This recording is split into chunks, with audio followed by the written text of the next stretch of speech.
ಸ್ವಾಮಿ, ನಿನ್ನ ಮಕ್ಕಳಂತಾರೆ ದೇವ, ನನ್ನ ಎಲ್ಲ ಬಾಗಿಲುಗಳು ಮುಚ್ಚಿಕೊಂಡಿದ್ದೆ, ಯಾವ ತೆರೆದ ಬಾಗಿಲು ನನಗೆ ಕಾಣ್ತಾ ಇಲ್ಲ, ನನ್ನ ಎಲ್ಲ ಬ್ಲೆಸ್ಸಿಂಗ್ಸ್ಗಳು ಮುಚ್ಚಿಕೊಂಡಿದೆ ಎಂಬುದಾಗಿ ಅವರು ಯೋಚನೆಯನ್ನು ಮಾಡ್ತಿರುವಾಗ, ಅವರು ಚಿಂತೆಯನ್ನು ಮಾಡ್ತಿರುವಾಗ, ಅಯ್ಯೋ ಇದು ಅಸಾಧ್ಯವಾಗಿದೆ, ನನ್ನ ಕುಟುಂಬದಲ್ಲಿ ಇದು ಅಸಾಧ್ಯ, ನನ್ನ ಮಕ್ಕಳ ಜೀವಿತದಲ್ಲಿ ಇದು ಅಸಾಧ್ಯ, ಅಯ್ಯೋ ನಾನು ನೋಡುವಾಗ, ನಾನು ದೃಷ್ಟಿಸುವಾಗ ಎಲ್ಲ ಬಾಗಿಲು ಮುಚ್ಚಿದ ಬಾಗಿಲಾಗಿದೆ ದೇವ ಎಂಬುದಾಗಿ ಅವರು ಹೇಳುವಾಗ, ಕೃಪೆ ಮಾಡಿ ಕರ್ತನೆ, ಅವರಿಗೆ ನೀನು ಬಾಗಿಲನ್ನು ತೆರೆದೇವ.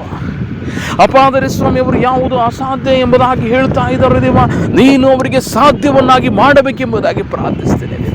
ಕೃಪೆ ಮಾಡಿ ಕರ್ತನೆ, ಮಕ್ಕಳು ಯಾವ ಒಂದು ಡಿಪ್ರೆಷನ್ನಲ್ಲಿ ಹಾದು ಹೋಗ್ತಾ ಇದ್ದರು, ಯಾವ ಒಂದು ನೋವಿನಲ್ಲಿ ಹಾದು ಹೋಗ್ತಾ ಇದ್ದರು, ಯಾವ ಒಂದು ದುಃಖದಲ್ಲಿ ಹಾದು ಹೋಗ್ತಾ ಇದ್ದರು ಎಂಬುದಾಗಿ ನಿನಗೆ ಗೊತ್ತು ಕರ್ತನೆ.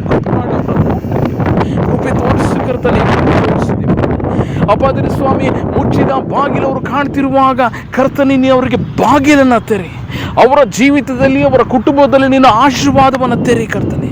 ಅಪಾದರೆ ಸ್ವಾಮಿ, ನಿನ್ನ ಸನ್ನಿಧಾನದಲ್ಲಿ ಬಂದು ಬೇಡ್ಕೊಳ್ತೇವೆ, ನೀನೇ ಉತ್ತರಿಸುವಂತಹ ದೇವರು, ನೀನೇ ನಮ್ಮ ಪ್ರಾರ್ಥನೆಗಳಿಗೆ ಉತ್ತರಿಸುವಂಥ ದೇವರು ನೀನಾಗಿದೆ ದೇವ. ಕೃಪೆ ಮಾಡಿ ಕರ್ತನೆ, ಈ ಚಿಕ್ಕ ಪ್ರಾರ್ಥನೆಯನ್ನು ದೇವ ನಿನ್ನ ಪಾದದಲ್ಲಿ ತಂದು ಅರ್ಪಿಸ್ತೇನೆ ಕರ್ತನೆ.